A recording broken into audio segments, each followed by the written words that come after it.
Yeah. No, that'll just make it worse. I don't want somebody's head being on the right side. Maybe I'll move, ask her to move over to the left a little bit, if necessary. No, it's okay. Well, let's just wait and see.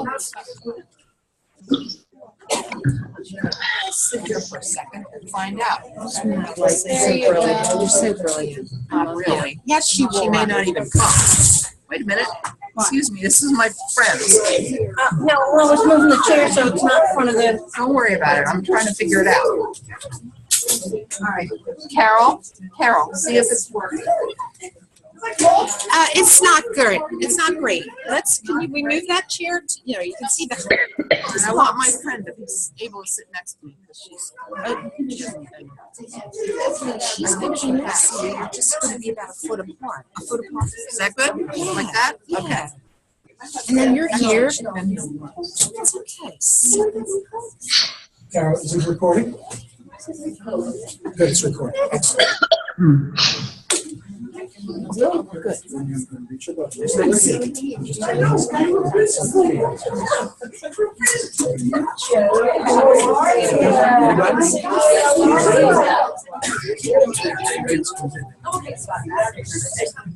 So Donna, you're expecting whom? Marcia. Okay. If she comes, we wait for her.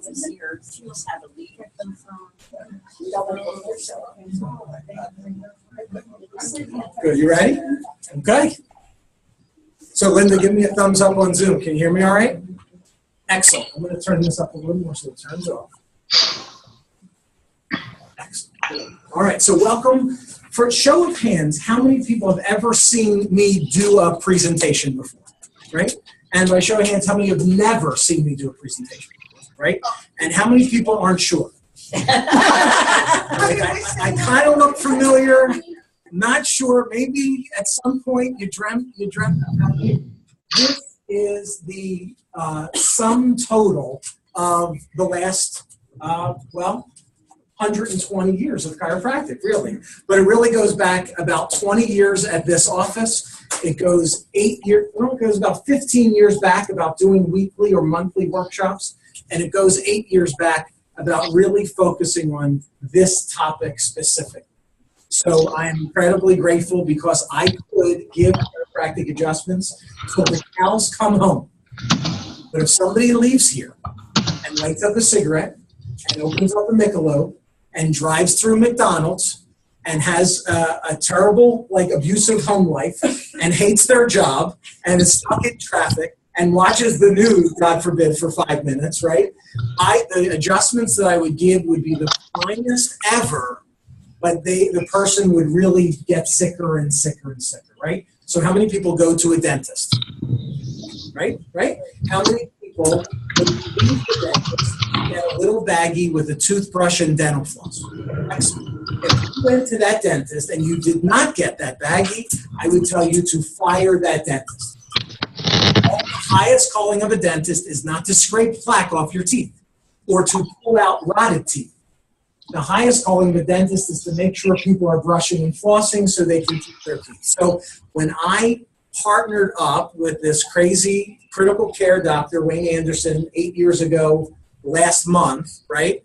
And he wrote the Habits of Health system, we immediately put it in to the office. And I think Carol and I were celebrating this the other day, that the time it takes to learn new information and to apply it and test it out for yourself, it sometimes takes 6 years. Right? Exactly. I won't tell you, right? But then once you apply that information in your own life, how quickly does it start working? Working? Yeah.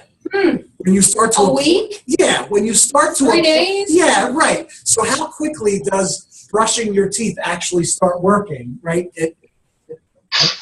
Sometimes it takes 3 days to notice, or 3 weeks, or 3 months, or to feel it. But there's a gap that's as let me say this the right way. there's a fine line that's as big as the Grand Canyon, right? The difference between knowing and doing, right? How many people know that texting and driving is a bad idea, right? But how many people still do it, right? They still do it. How many people know that putting on the seatbelt is a good idea, right? Or brushing and flossing, they know it, but they have not applied it. So you have a choice tonight, and it's our first time together. This can be a jacuzzi experience. It feels really good when you're in it, right? Come on in. There's a couple seats right here if you wish, right?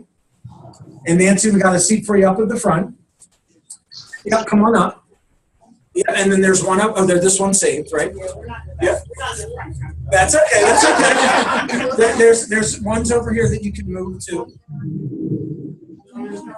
We're getting into the difference between knowing and doing and applying what you've learned. And the difference between carving out 45 minutes of your time when there's 1,000 other things going on in our life, but carving out these 45 minutes, the jacuzzi experience, meaning it was funny, he told a couple jokes, it was a nice office, but when I was done, right, it was over and I never applied it. But it was nice while it was going on. That's a jacuzzi experience. Or you could have a pivotal experience where we know for a fact that the moonshot, the Apollo missions, were off course 90% of the time between the Earth and the Moon. They were off course 90% of the time. But what did they do along the way?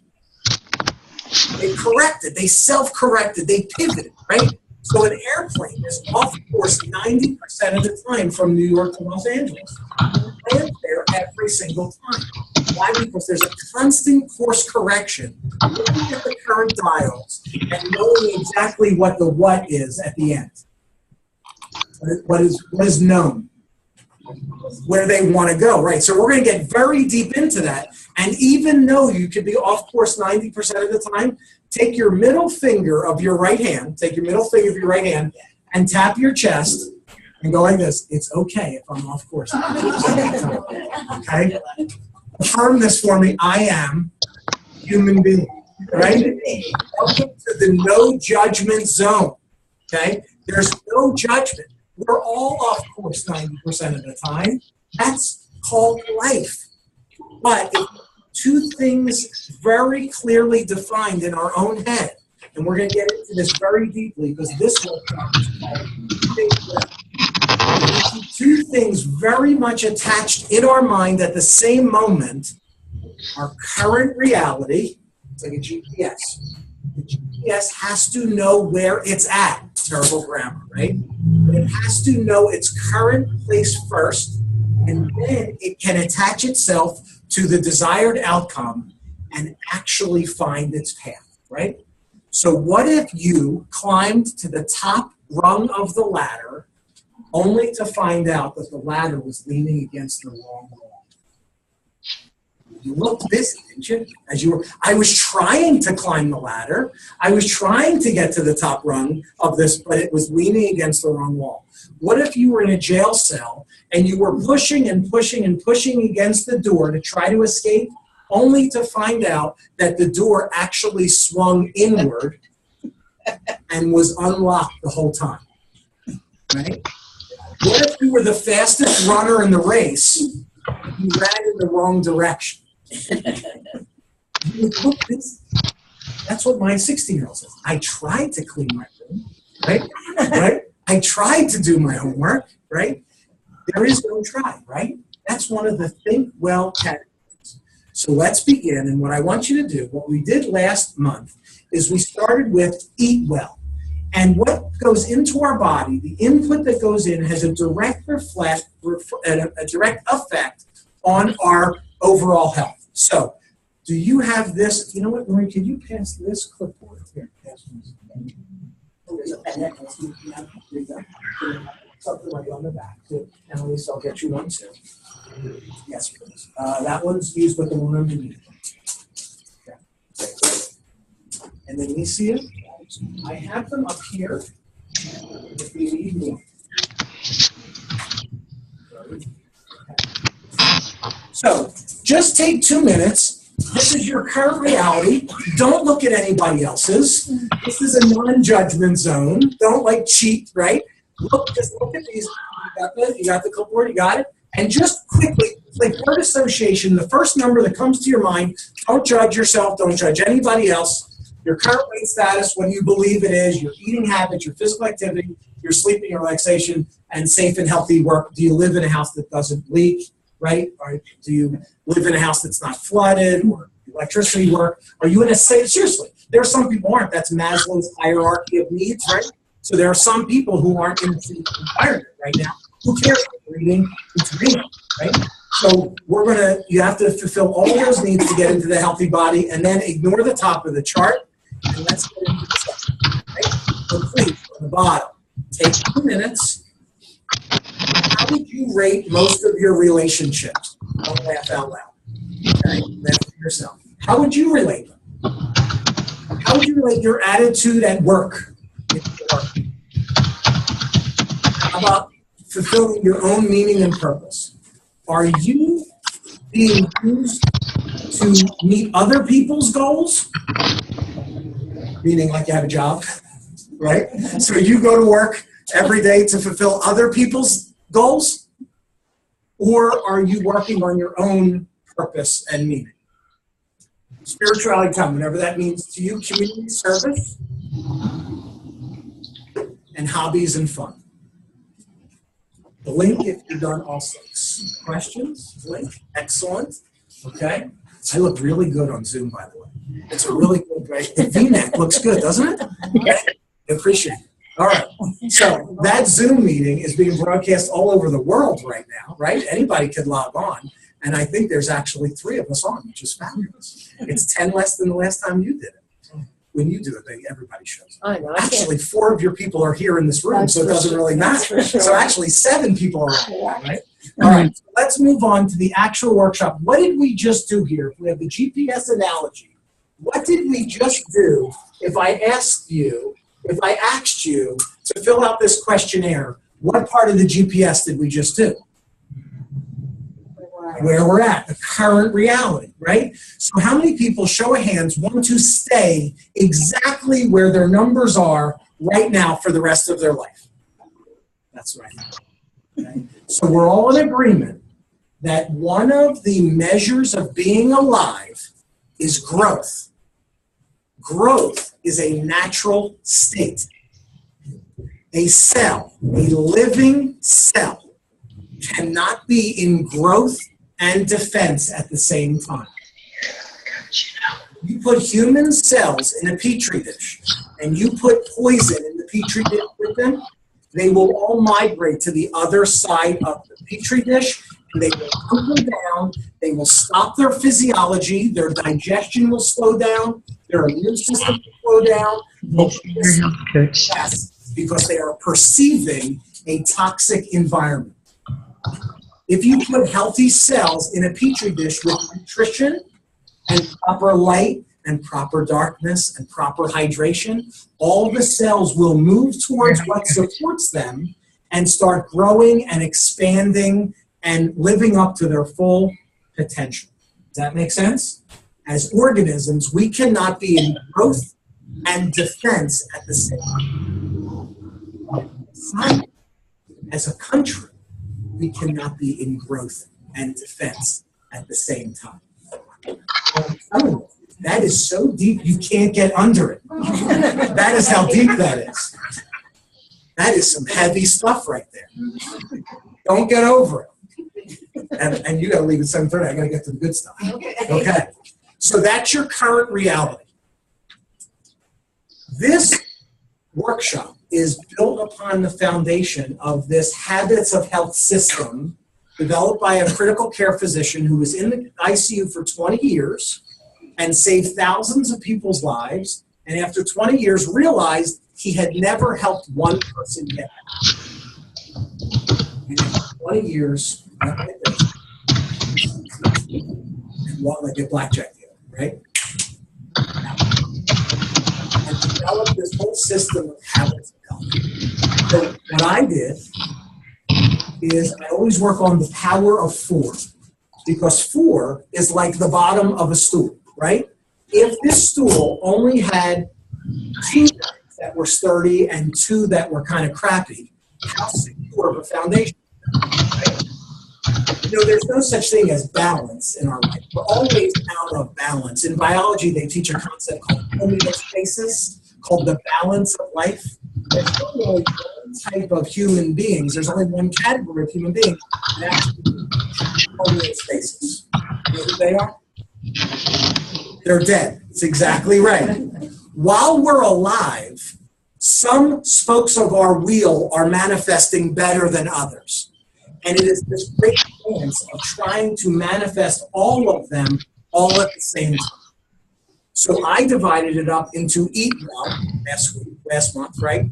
Think well, which I would argue, if you're going to pick one, this is the one to come to. That's what the Facebook event said. I think I sent out 10 emails over the last 10 days. If you're going to come to one, this is the one to come to. Think well, because our outer world is a reflection of our inner world. You can argue that or not.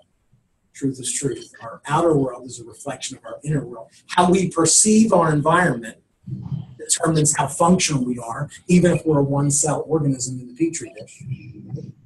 And then, of course, we'll move well next month. There are a few things that determine whether we're alive or not. Right? Living things move. Living reproduce. Living things consume energy. And living things eliminate waste. So the more you move, the more what? Alive. Yeah, that's it. We're going to come to one. Come next month, right? But this is good. This is think well. And then, of course, sleep well, that restoration. We'll probably mix in a little quiet time, deep breathing meditation type of stuff, because you can get a good 6 hours, 7 hours of sleep, the benefit of that, but you can replicate that in a 5-minute meditation during the day. That's hot too.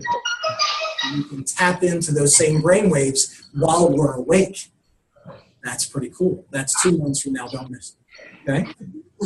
Here's the 4 components of our habits of health system.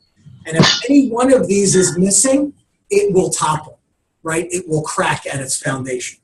So the first one is the health coach. Yeah, right? I encourage everybody to be a health coach. Why? Because the best way to learn something is to what? Is to do it and then teach it, right? If you want to change somebody's paradigm, you change their role, right? So Stephen Covey, who we'll talk about a lot tonight, the 7 Habits of Highly Effective People, he always used to grade his students based on the questions they asked, not the answers they gave. Because the questions they asked revealed the far edge of their knowledge. Because you only ask questions right at the edge of what you already know. So the quality of our lives is basically dependent on the quality of questions we ask ourselves. So it's an empowering question. Why does this always happen to me? That would be a disempowering question, right? How about this one? What can I learn from this? That's an empowering question. So when we change people's paradigms and allow them to teach what they learn, that's called being a health coach, it actually allows them to get these concepts more ingrained. And what they've shown about health coaches are 5 times more likely to reach whatever goal weight they have. Their healthy goals of blood work and body size and weight and all that stuff, 5 times more likely to get there and then stay there. Because what's the percentage of people who go on a diet, lose weight, only to gain it back? You know that percentage? 80 to 85%, right? What's the percentage of people that pay off all their credit card debts, open up the credit card the very next day? 80 to 85%, right? It's human nature to do something called oscillation, to figure it out for a while, and then fall back in the same hole, right? So walk down the street, and there's a hole in the sidewalk, and you fall in it. And walk down the same street, there's a hole in the sidewalk, and fall in it again. And then walk down the same street, see the hole, and walk around it, and then finally walk down another street. So that's what the workshop, you're showing up here. 90% of success, Woody Allen said, is showing up. You're already winning. The first is the health coach. The second component is the habits of health, right? Because why would you ever want to fix a problem, right? Treat the disease. I'm going to turn this up a little bit. You can stay right there. Stay right there. Loud and loud and loud. Why would you ever want to fix a problem only to then create that problem again, right? That's very sad. That I tried to fix this problem and I'm doing the same behavior. Those are the habits of health. Number 3 is the community. Look around, right?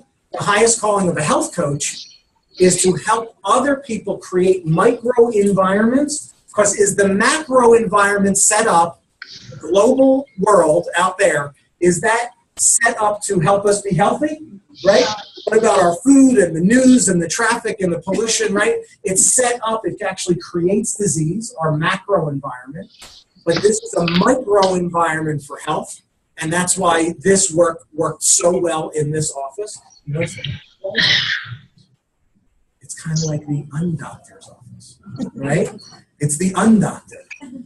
Where's my dress shirt today, right? I don't have any buttons, right? I woke up this morning and said, I'm going to wear it. I want to wear it. It's my day. It's my workshop. It's our birthday. I'm going to put on what I'm most comfortable and authentic. So I did. Things I noticed too. There you go. How many people have been in this office before tonight? How many people notice that there's new paint colors? I know, right? We've had about a couple hundred visits, and you see that a statistic. Right? Alicia, you were one on Saturday, you know, right? And, right? Isn't that crazy? Right? It's in the environment. You don't even notice that it's coming in, right? They're out the vehicle. They match my slides. Right? Did you notice it when you walked in? You notice it now, right? You never noticed that the bottom was dark? I did not notice. Right. I know, it's crazy. Put a little yellow on that wall. Amen, sister. I'm happy about that. I know. I'm looking. There you go. All right, so the fourth component is the fueling. And we hit this hard last month. What do we want to do to control our blood sugar to reduce the inflammation? True or false, we want our carbs, our carbohydrates, to be 7 times the amount of our proteins. True or false? That would be false, right? We want to, right? But guess what that's called? The standard American diet, the SAD diet. 7 times the amount of carbs as proteins in the standard American diet. We are all swimming in a soup of pre-diabetes or current diabetes, syndrome. And our current diet, if we don't change it internally, right, just ourselves, because the macro environment causes obesity and diabetes and cancers and heart disease and stroke and all that stuff, right? 7 out of the top 10 causes of death in our country are through health, lifestyle choices. Right? And last year, we took smoking as the #1 cause of that. Crazy. So the fuelings we hit really hard at last month's workshop. That's all we're going to say right now. Okay? This, though, let me say this. I contradict myself. If there was a big rainstorm, I provided you an umbrella, the tool of staying dry in a rainstorm. Would that serve you? Right, okay? It would serve you. But what if that's all I gave you? Let's just say the fuel. And that's all you did. That's called a diet, okay? That's just a tool. What if I gave you a raincoat also because it started to get windy and the rain was coming sideways? Would that be better? Right? That's called the habits of health, right? And what if you were walking down the street and there were puddles and I gave you boots so your feet didn't get wet, right? Because of the rain that just came and the rain that might be coming. Would the umbrella, the raincoat, and the boots be of service to you? Right? It's called added value, right? And then what if I gave you a rain hat, just in case the umbrella turned inside out? You ever been anybody's umbrella ever turn inside out, right? The tool didn't work for you that day. I get it. Okay, not feeling it that day, rather just have a pizza. I understand completely. Okay, but what if we gave you all 4? That's what that is. All right, how many people own the Optavia 30 guide? You don't own this. No. Right. Okay. Anybody here don't own it? You do now. There you go. Right. Excellent. So, oh, by the way, put that under your seat right now. Don't open it. Don't open it. It'll explode. So just put it under your seat. Don't the workshop presenter violated the number 1 rule.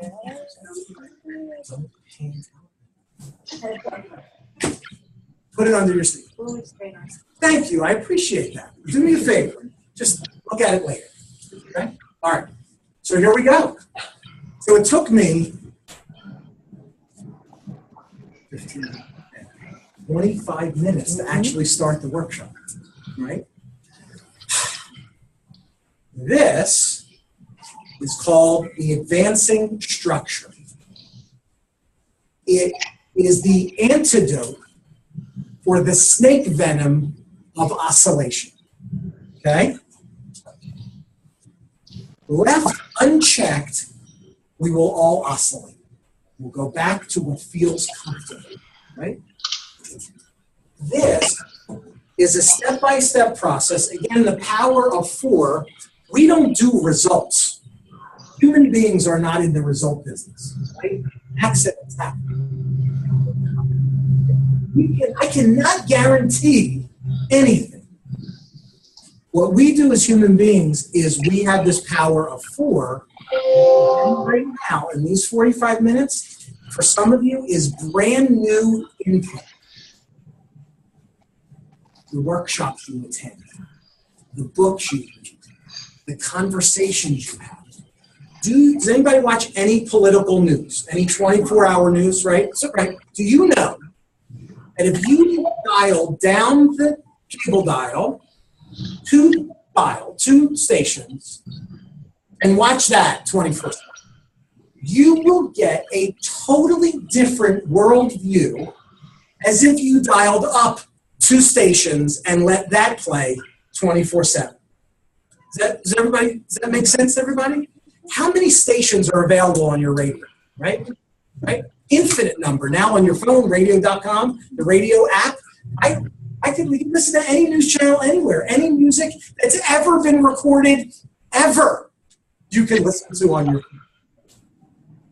Who exactly is it that gets to choose the input that's coming in?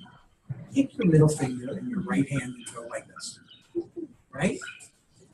Unless you abdicate that responsibility to somebody else. But if you were to play above the line, take full responsibility for the input, you get to determine the input.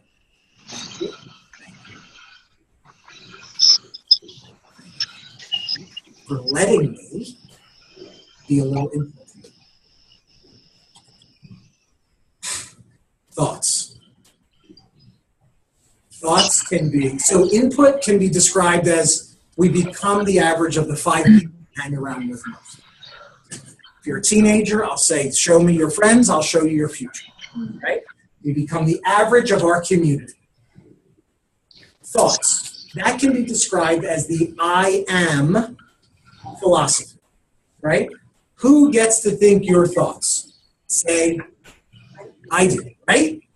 Any thought that starts with I am is the most powerful, either positive or negative thought that we can ever have.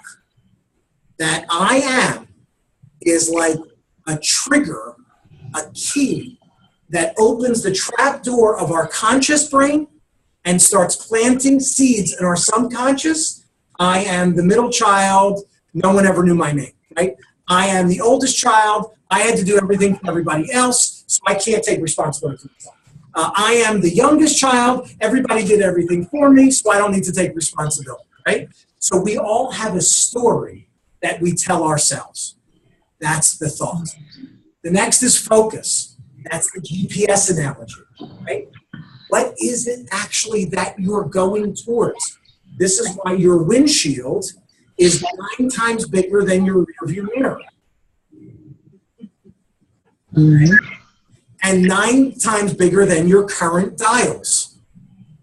If you're driving down the road at 60 miles an hour, and by the way, you are, right now, time doesn't go backwards.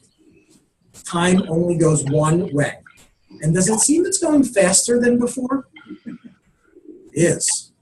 Because it's like an hourglass. And at the beginning, those little sand kernels don't look like they're going through very quickly, right? But then as we get to the end of that hourglass, am I getting a little nauseous right now? Don't those sand kernels look like they're going through faster? They're not. It's a second is a second is a second. It's perception. Our perception is reality. What we focus on, we move towards. Energy flows where attention goes. And it's all energy. Our energy, if our focus is on what we want rather than what we don't want, we will get more of what we want. Right? That's the focus. Input, thoughts, focus, and then actions. Last month was all about the actions that we take, what we put in our mouth.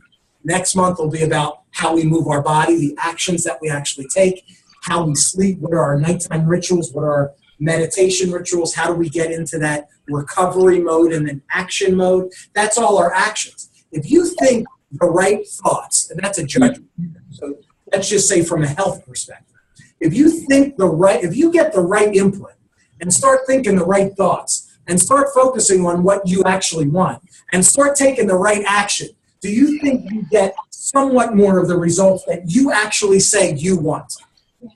Yeah. The power of four, right? It's a combination lock. It's something's going on in either think well, move well, eat well, or sleep well. If you're not getting the results you want, some leg is not working, right? It's not being manifested. It's the fuelings, the stuff you're eating. It's the habits of health you're learning. It's the community that you're surrounding yourself with. And it's the presence or absence of an accountability partner. And health coach, it's one of those 4 things that's not manifested. It's one of these 4 things that are not manifested. But tonight, in the last 14 minutes that we have together, I might go longer. Feel free to leave if you need to. No judgment. But you can feel, you just leave if you want to. No, seriously, I know you got other stuff.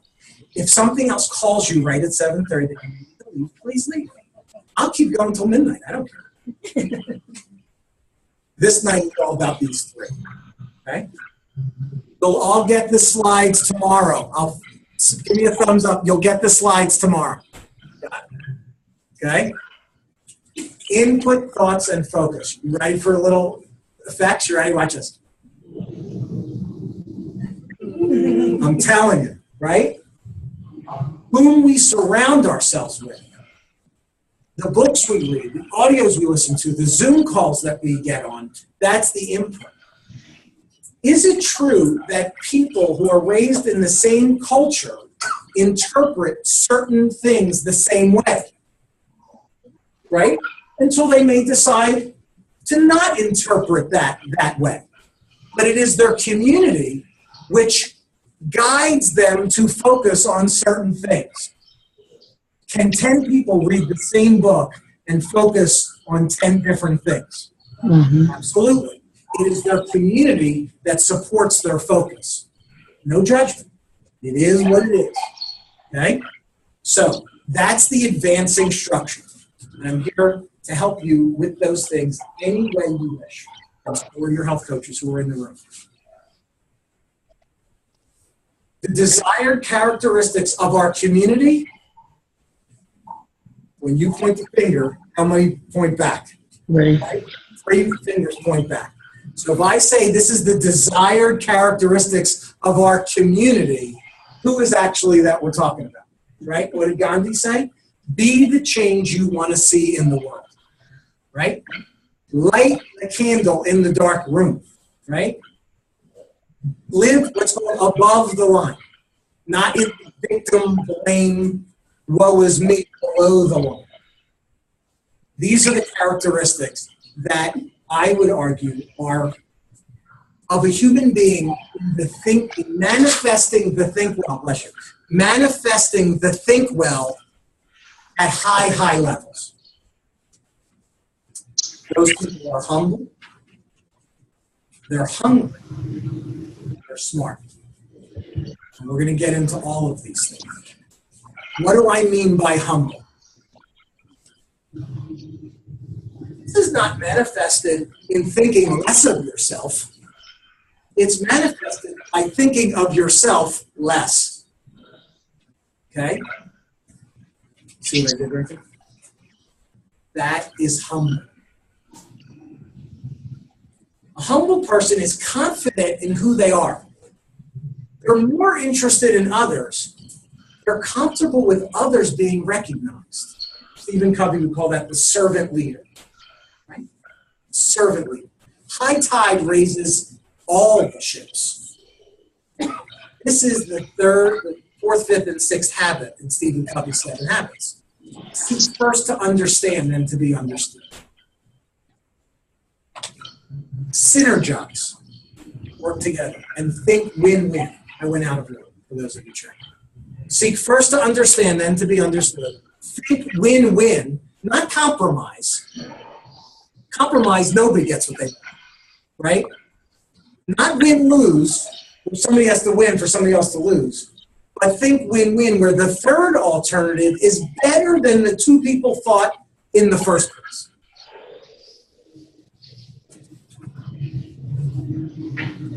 Pass it that way.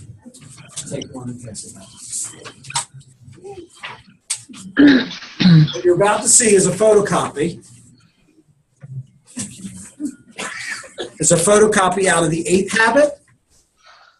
There were 7 habits of highly effective people, and sadly, Stephen Covey passed away a couple of years ago in a tragic accident. But he wrote this book called The 8th Habit, so I'll wait till it comes around. Make sure everybody gets one. Yep, just keep passing. I'm going to wait till it comes around. Yep. Keep it going, keep it going. Yep. Here you go. Yeah, we have enough. We should have enough. About 30 there. Okay, I'm gonna go. You ready? He calls humble somebody who has a conscience. Conscience is the still small voice within. It's quiet, it's peaceful. Ego is tyrannical, despotic, and dictatorial. Ego focuses on one's own survival, pleasure, and enhancement to the exclusion of others and is selfishly ambitious. It sees relationships in terms of threat or no threat, like a child who classify all people as he's nice or he's mean. Conscience, on the other hand, both democratizes and elevates ego to a larger sense of the group, the whole, the community, or the greater good. It sees life in terms of service and contribution in terms of others, security, and fulfillment.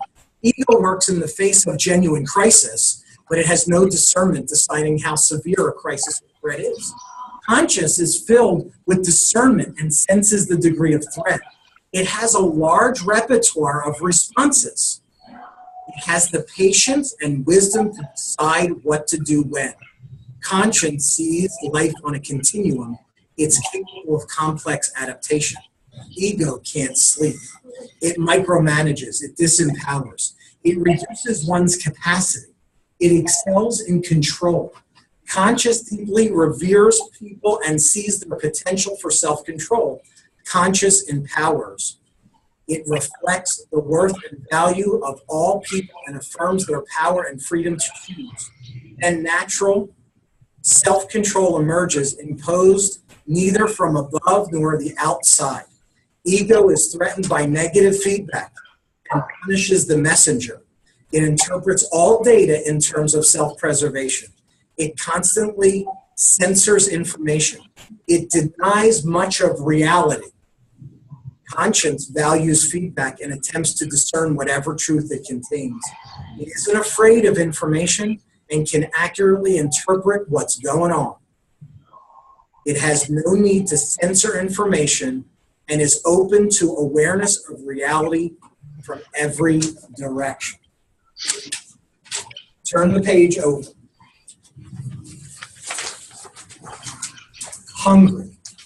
What you have right now is a tool that is used in the creative process. Those that are hungry, those that are not settling for what is, or God forbid, what used to be. It ain't coming back, right? It's not coming back. So the only way we're going is forward. So like an artist, to live in the creative process, Sweetheart, is understanding what is, after this ends, but then I have to do a phone call with your eyes up. one of the clients that's on the challenge, so These are three not all depends. informational. I know they're slow. They love to get things done, not equally satisfied. They're not defined by their work. They're not workaholics. By the way, being humble, hungry, and smart, this is the hardest one to teach because we are so attached to the current reality. Suffering is the price we pay for our attachments of what used to be, of what currently is. This is the hardest one to teach. The habits of transformational leadership, they lead from the future, but they act when? That's the only time you could actually take action. That fourth step in the advancing structure, the only time you can actually take action is right now. But if that action is attached, is consistent with what you want, do you have a better chance of getting what you want? What if that action is really congruent with what you don't want? Right? Like, what if my action would be eating a whole pizza? Or spending 110% of what I earn? Do the math. Okay? What if I spend 110% of what I earn, but I say I want to be financially free? What if I say I want to be in a healthy weight, but I eat 110% of my total calorie expenditure for the day? You're either acting in congruence with what you say you want, or you're acting in congruence with what you say you don't want. You take responsibility, you play above the line. Seek growth, because that's natural, and you embrace obstacles as the way. Will there be resistance to getting what you want? Yes. That's the so what. There are no obstacles unless you're actually moving. If a speed bump is 10 feet ahead, but you're stuck right now, that speed bump doesn't exist until you're actually in motion. Then the obstacle is the way. There are two books, by the way, you could go Google. One is called Playing Above the Line, and one is called The Obstacle is the Way. So if you want those resources, you could go to the source material. What are the components of a structural tension chart? Your current reality at the bottom, right? Your desired outcome at the top, and your action steps. What does not exist in the healthy mind, in the think well manifestation? What does not exist on your structural tension chart? What are things that do not exist on your creative process if you are manifesting think well? What doesn't exist? Doubt. Okay. Okay.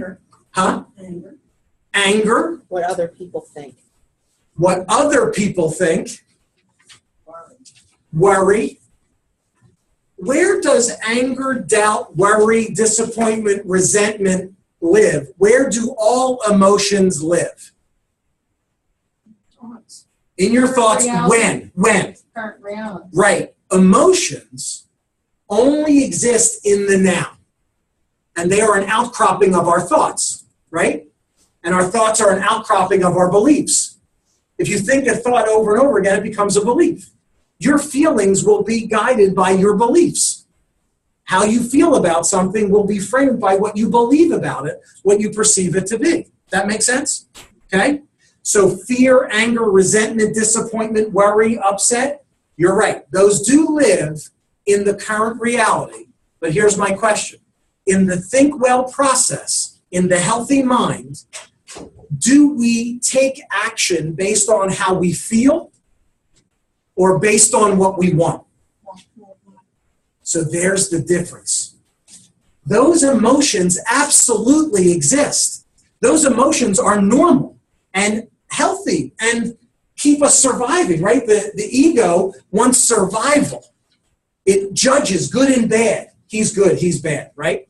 The ego doesn't sleep, right? The ego is constantly providing emotions. What doesn't exist, what Carol said, what other people want for us, or even what other people are doing right now, that's called comparative reality, right? So if you're driving down the road at 60 miles an hour and you look at the other cars, 90% of the time, somebody's going to get hurt, right? If you look at your dials, how you currently feel, well, I feel half empty right now. I feel like I'm going 85 right now. I feel like I'm moving east right now. All of your current dials will produce your current feelings. And if you take action based on how you currently feel, what will you continue to get? What you currently have. Because your current feelings are outcroppings and cause and effect of what you currently have manifested. They're not wrong. They're not bad. They're just stuck in the now. So the think well, healthy mind philosophy is okay. Feel it. It's all right. I get it. What do you want? And what are you willing to do to get it? So you're going to get this, which is a little book that a famous chiropractor wrote called Willpower versus the Power of Willingness. And it's all about that advancing structure. I'm not giving it to you now because you're reading this thing. Okay. SMART. It ain't just IQ. It is 732. Okay. It's great meeting you. Okay. Oh my goodness, yes. I only have one. Okay. So please drive safely and good luck with your friend. Nancy, thank you for inviting me. Thank you very much. Okay. So SMART ain't just IQ. Okay. This is also from Stephen Covey and the 8th Habit, but the 7 Habits. It's all about the power of 4 and seeing your life through the lens of the whole person philosophy, the whole person filter. Body, mind, heart, and spirit. The body needs to live. The mind needs to learn. The heart needs to love. And the spirit knows that once the physical body is gone, there will be ongoing time. So the spirit wants to leave a legacy. To live, to learn, to love, to leave a legacy. There are 4 intelligences. PQ is your innate body intelligence. Do you have to think about your heart beating right now? Right? Do you have to think about digesting the food right now? It's inborn. It's that innate intelligence of the body. If you cut your finger, does it heal? Right? That's the inborn intelligence of the body. But if you want to enhance it, what attribute do you need to work on? It rhymes with discipline and starts with D. Okay? Discipline is the attribute of physical intelligence. Like putting 10% of your paycheck away every paycheck, not just once. Exercising 3 to 5 times a week, not like I tried exercise once, it didn't really work. I tried chiropractic once, it didn't work.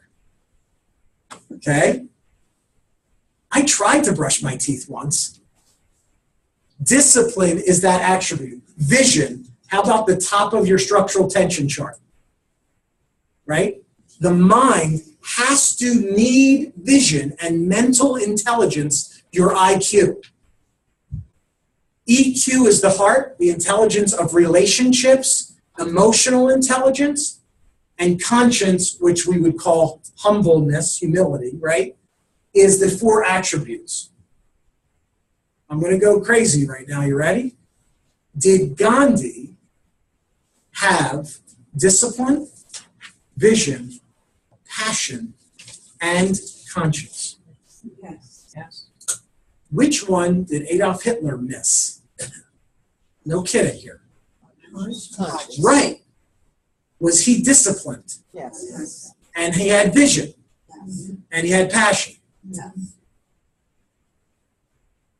Okay? Two extremes, I know, to make a point. Do we all fluctuate in all four of these all the time? Of course we do. Okay?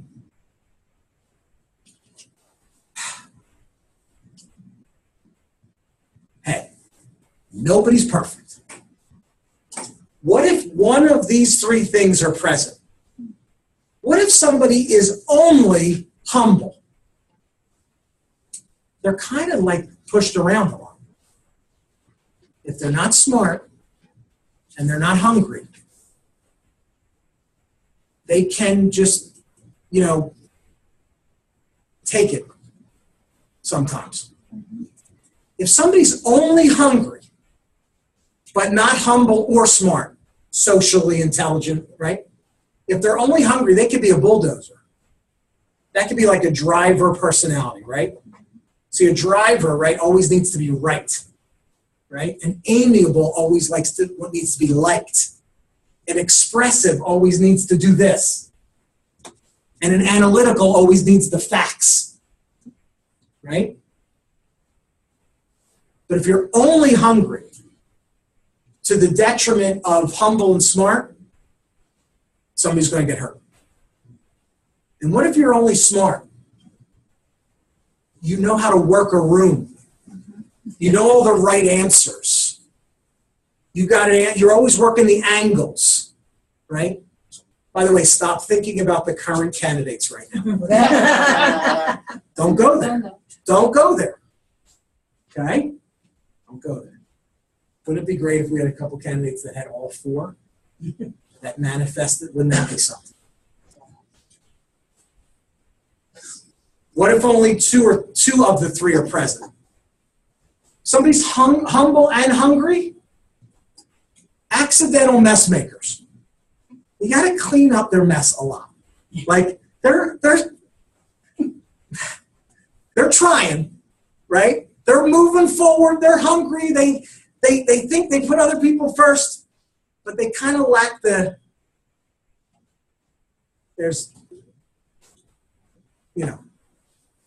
there's a couple words in other languages that they lack.